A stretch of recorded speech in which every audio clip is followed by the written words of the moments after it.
It is 6 minutes after the hour. Laura Barlow Heath, Sylacauga City Council District 5, joins us this morning. And Laura, good morning to you. Re-election is upon us, isn't it? It sure is. I appreciate you having me on the show this morning. You're welcome. And seemed like it just yesterday, but it's been 5 years. It's been, a very short 5 years, it seems like. It seems like just yesterday I had a toddler on my hip and two little ones going door to door. And now I have a 7-year-old, a 9-year-old, and a 15-year-old. Time flies when you're having fun, It right? does. It really does. So what are some things that have been accomplished during your tenure as City Council District 5 in the first 5 years? We have really accomplished a lot. I know that people see the meetings twice a month and feel like, especially since 23, that a lot hasn't been accomplished, but we have a multi-million-dollar paving project going on. I've gone door to door in my district to get a ditch fixed that needed, property owners to sign right-of-way disclosures.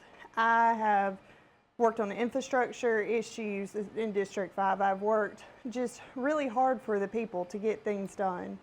And a lot of my district is annexed in, and so I have a great relationship with the county commission that helps move things along. You seem to be, when there's big happenings in our city, such as the incident out here on 21 a couple of weeks ago, and the plane crash and things like that, you seem to be Johnny on the spot, making sure everybody knows what's going on. Absolutely. I have been very informative to the people because that's who we work for. I work for the people. The people vote for me and elect me, and I work for them. That's why I keep people informed, because this is their tax dollars. This is what pays me, monthly, which is a very small stipend. I work for the people, and therefore the people like to be informed, and I'm going to keep them informed as much as I can. Now, you at one time served as president of the council. I did. That changed. It was decided at a meeting in Montgomery amongst 3 council members that were attending an Alabama League of Municipalities meeting that, they were ready for change, and it was done. And I mean, it is what it is. You? Or did it? It did, and I still work for the people just the same. Yeah. It didn't change anything. I didn't change how I work for the people. I still just went along. Nothing affects how I'm going to serve the people. It would be easy not to show up and deal with the chaos, but I'm going to show up anyways. There's been times where it's been really hard and it's been really great, and I've showed up anyways because I have a duty to the people that I get to serve. I think a term you used, chaotic, it seems to be the norm for our city council meetings from the outside looking in. Is it really like that? I'm only responsible for my behavior. I cannot speak on anybody else's behavior but mine. I'm in control of me. There's been times where I have stood up and gone against the grain because I'm not one to be walked over, but I also have a duty to the people, and I'm going to stand up for the people. People they tend to look at City Hall as numbers on a budget line. They're not. These are real life people who are working to provide for their families. They're paying their bills through their jobs, through the city. They're the ones providing services to the people that we get to serve. And I feel real passionate about making sure that they're fairly treated. And it's disrespectful to get up in a council meeting and just slander them, because that's not our lane. That's the mayor's job and role to handle the employees. Now, we do make appointments, and I take those appointments very seriously. There may be a 4-to-1 vote, and I'm the 1 vote. Mm-hmm. And things always will come to the surface as to why I vote the way I do. You always talk about, Laura, whether it's a 4-to-1 vote or a 5-to-0 mm-hmm. vote, that you always research items before you say something and make a vote. Right. I'm not going to bring anything to the table that I've not researched, that I don't have concrete proof of. Because why would I put my name on the line with the people and not have the evidence and facts in place before bringing it in a public meeting? I always have concrete proof. Laura Barlow Heath, candidate for re-election Sylacauga City Council District 5. in the August city election. We got the forum coming up. I know you're excited about that. I am. I'm looking forward to it. You know, we're going to give speeches and answer the audience questions. And, you know, I feel like that I've been very hands-on with my constituents. So anything that they've wanted to know, they've been able to call me and ask me. Some people say that Laura Heath is a troublemaker. Some people say that Laura Heath stands on the facts as she knows them. Which is it? I stand on the facts that I know. There's a difference between being dramatic and being passionate. Given 110% to this role, it's not being a troublemaker. It's ending the good old boy politics. I've not ran on a political slate. I've not ran with other candidates in other districts. I've ran to serve you, the people. What are people in your district, the new ones that have been annexed in since 5 years ago, what are people telling you about the campaign, and what are they telling you about the job you've done or have not done? Well, the people know that I've worked for them. They know. Some see the meetings twice a month, Sure. and I told them, I said, you know, I don't get up there. I'm in control of me. And again, there's been times where I've had enough and I've stood up. I don't stand for the slander of employees. I don't stand for the slander of myself. I mean, I've gone as far to get a legal advisor to take it to the next step, because I do have kids I'm raising here, and I don't appreciate the slander. But the people know that I have the right relationships in the right places to get things done. When they call me, hey, there's a limb from my neighbor's yard hanging over my fence, believe it or not, I know our council meetings don't look like that, but I've worked to find solutions for the people. I've gone to that neighbor and said, hey, look, your tree is over in their yard. They have small kids. They're worried it's going to fall on their roof. Can you please? And it's gotten done. That's the type of council member I am. I'm hands-on. I'm there. When it floods, guess what? I'm there pulling rugs out of downtown buildings. I'm there at the people's houses trying to help them any way I can. And it's not to be seen, right? No, it's not. People don't understand that, what all goes into it. And the people who know. But, you know, I was called that, hey, all the firemen from the multiple departments at the apartment fire, they ran out of Gatorades and water. So what did I do? I went and I bought Gatorades and water and brought them to it. You know, and it was misconstrued by council members that I just showed up to be on scene. That's inaccurate. I showed up because they needed Did something. things like that bother you, false accusations like that? The only thing that bothers me is when it's things that affect my character and reputation. That's important to you, To me, isn't it? that is something that I've tried to uphold. Yeah. And, you know, I have children, again, that I'm raising here, and I don't want anything to affect them, because I do this to make a difference for my children, for your grandchildren, for future generations, because Sylacauga is important to me. It matters to me, and the future of Sylacauga is wonderful, and it's bright. Like, we've accomplished a lot, even though there's been infighting and our meetings have gone viral, and it's embarrassing. I don't approve of the decorum. I don't like it, and I don't want the people to think that when I stand up that I'm trying to disrupt or go against, but I also have a voice. I'm one of 5 members, and we're all supposed to bring ideas to the table because we represent different districts, but it's all for the betterment of the city as a whole. Let's talk about some of the issues that we're facing in Sylacauga. One is, what's the answer with the animal shelter, and how can we fix this, or can we fix it? I believe it can be fixed. You know, the city of Sylacauga is not required to have an animal shelter. The county is. And I have a great relationship with our county commission, and there's being ideas explored right now to how they can better help us with this issue, because it's really not on us. We're not legally liable to have an animal shelter, to provide animal control. The county is. And so therefore, with that collaboration, it's going to help the issues we have going on.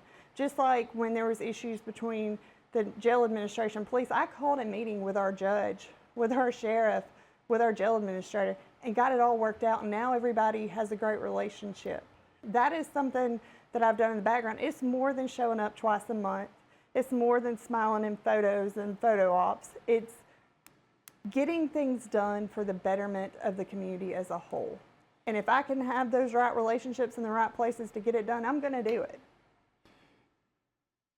The police department and the fire department, everybody needs employees, everybody needs more equipment, everybody needs more money. What is your stance on this, and how can we better both entities? Here's the deal. The police department and fire department were on the same pay plan, the public safety pay plan, all the way until 2021. They had the same one. I fought for our police to get more funding. I really pursued it. And I wanted, public safety is a huge issue, whether it's fire or police. Those are the people who are answering the calls to the people. And if we treat them right and we pay them right and competitively, we can have an amazing team. And our fire department is fully staffed. Our police department, we are down quite a few.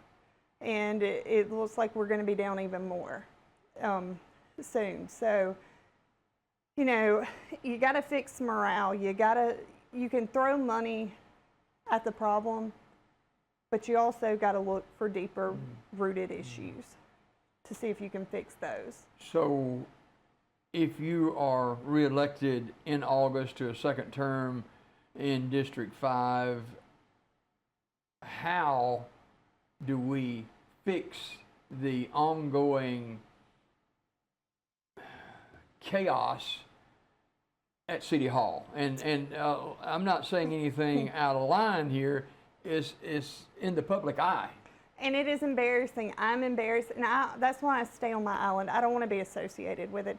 And you know, sometimes it's being portrayed that I'm an issue because I do stand up to it, because I'm not going to sit there and just allow things to be done that are illegal. There's things that have been done that I've researched the laws on, that I've paid attention to, that I've made the time and the effort and taken time away from my own personal life to make sure that we get it right. And that's why I stand up against things, and I don't vote for things, because if it's not right, it's not right, and it's not serving the people effectively. And I believe, you know, the council president's role is to set the agenda and to preserve decorum in the meeting. That is we have ordinance 218616 that lays the guidelines for our meetings and how they're supposed to be conducted. And to me, I hope to see decorum restored in the next term. I hope to see that we are holding our meetings like we did before 2023. 2023, things just changed, and it's not been the same since. And although, yes, we're getting a new pool, we're getting a new community center, we've got the paving project passed, we've passed things for industries. I've had 2 industries, one expand in my district, and one the old chicken plant is being restored. That is bringing jobs. Also, look at all the retail development that's boomed in District 5. That's been a partnership. We have partnerships with the Industrial Development Board. We have partnerships with the CDA. We vote on tax abatements that, you know, you got to give a little to get a little to bring people in. And I understand how that works. New is not always better. New is not always the answer. I understand the contracts of the city. I understand that we don't own the ambulance service. That is a private-owned company that we contract with. I know who to call when you call me and you need something. And, you know, you get somebody new in, they don't have that experience. They don't have those relationships. They don't have those phone numbers. They don't know what you can and cannot do. And that's something I've never tried to sell the people short of. If it can't be done, I'm not going to false promise you that it's going to get done. And, you know, my duty is to the people, and that's who I serve. I'm not on a political slate. I'm not one of the chosen ones. I'm on my island. I come together twice a month. And the rest of the time, I'm giving 110% as well to the people, because when you call me, I'm there for you. Would it be factual that you're not afraid of confrontation? You're not afraid of being challenged? I'm not afraid of that. That's par for the course. That comes with the role. You know, even though it's small town, there's still politics. There's still politics, and I'm not afraid to stand up for what is right and what is good for the people. Laura Barlow Heath, our guest this morning, Sylacauga City Council District 5, completing her 5th year as a city councilman in that district. And why should people in District 5 go to the polls and re-elect you for another 4-year term? Well, I work for you. I work for the people. And they couldn't come after my voting record because it shows that I work for the people. They've come after me personally. It's part of the game. It's part of, campaign season. It's been a nasty campaign season. There's been slanderous things. I've had to hire an attorney, and I'm okay with it. What I'm here for is the people. I could have easily given up. Look at my track record. I've shown up. I've been there. I've worked for the people. I want to continue working for you and serving you. It's not about a title. It's not about personal gain, because most days I get a full heart and a migraine out of it. It's about working to better the place that I love. In District 5, as voters go to the poll later on next month, do you, not just in District 5, but throughout our city, do you see improvements on the horizon?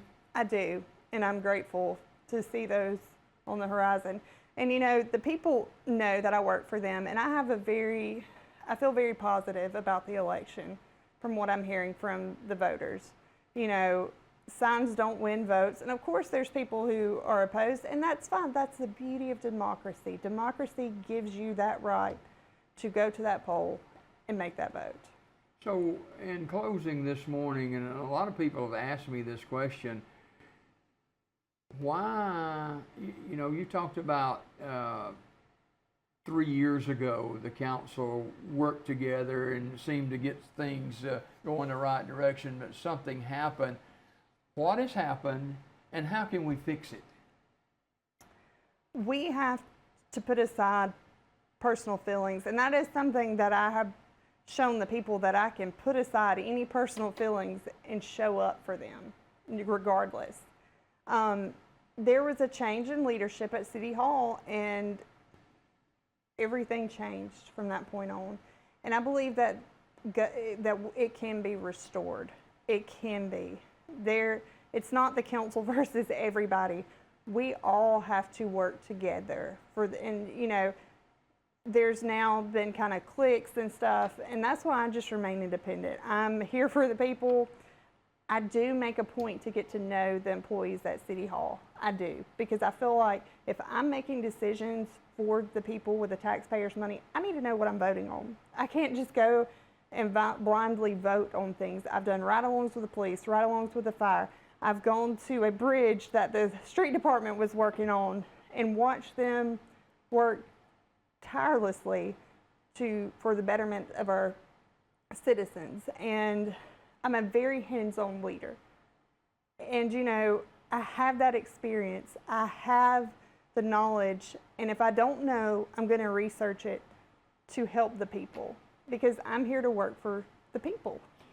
You have worked under the leadership of Mayor Heigl, and Mayor Heigl is running for re-election, and you want to work within the boundaries of District 5, but in working with the leader of our city, whether it's the mayor or the president of the city council, it's all hands on deck. Should be working in the same direction, right? We are, exactly. And I talk to Mayor Heigl probably at least 3 times a week, and that's the thing. I show up to City Hall, I sit down and I talk to him, and I have a great working relationship with Mayor Heigl. Again, there were things said in a council meeting against Mayor Heigl. I'm not going to vote on anything that I don't have concrete proof. Show me the proof. I can't go off of hearsay. What good does that do for the people? And it would have been easy to just say, okay, I believe, but that's not good leadership on my part if I just go with what you tell me and not knowing that the facts and the proof is there. That's not fair to the people, and that's not fair to Mayor Heigl or anybody else. And you are a people person. You got kids in school. Yes, sir. You go all around the state with kids playing sports. Yes, so, sir. It's important for our city to continue to grow positively. Absolutely, and we have positive growth on the horizon. You know, the new community center that's being built, it's going to give our kids opportunity to have swimming lessons again. That's from us. That's not from any other board. That came from our decisions and our votes. And, you know, again, it's campaign season. People's going to take the reign. But we've worked hard on, you know, finding solutions to issues. Just like with the pool, I was saying, the kids have swimming, the elderly have water aerobics, that it improves the quality of life. And I believe this term, we have done a lot to improve the quality of life for every resident, whether it be from a new playground at Noble Park that's inclusive, and it benefits all the children, whether they're handicapped or, you know, they're the 9-year-old wanting to climb. It benefits everyone, and that is something very positive for the children of our community. You know, we've accomplished a lot, whether people see it or not, just like with Burley Collins, gave it to the Housing Authority several years ago, and it's getting restored, it's being fixed. You can drive by there and see it. You know, there's good that's come out of this administration. You know, the last couple of years of meetings shouldn't define the council's term. You know, the meetings should not define what we have accomplished. Mm-hmm. I mean, just like there's roads paved in District 5. I had somebody call me the other day and said, I just want to thank you for advocating for us, because for the last 40 years, I felt like nobody has been out here and cared. And you show up once a week. I see you out here. I go through my district at least once to twice a week to see what needs to be done, to see what I can do to... Not to be seen, but to see what needs to be done. No, and I'll be, you know, I may be in my husband's work car, I may be in my car, you know, I do it for the people. I don't, and you know, I've run into this during campaign season. What all have you done? And I was like, I don't like to put it out there, you know, and that's been hard. And I was told, well, you need to put out what you've done. And I said, that's been hard. And I tried, and, you know, of course I got ridiculed for that. But social media and keeping people informed is a part of my service to the people. And I feel like I've been very proactive. And, you know, sometimes people don't like being informed, but the majority does. And I have to go with what the majority of the people want. Laura, thanks for coming by this morning, and good success in the future. Laura Barlow Heath, Sylacauga City Council District 5, running for re-election in the August city elections. Godspeed to you. Thanks for coming. Got more coming up.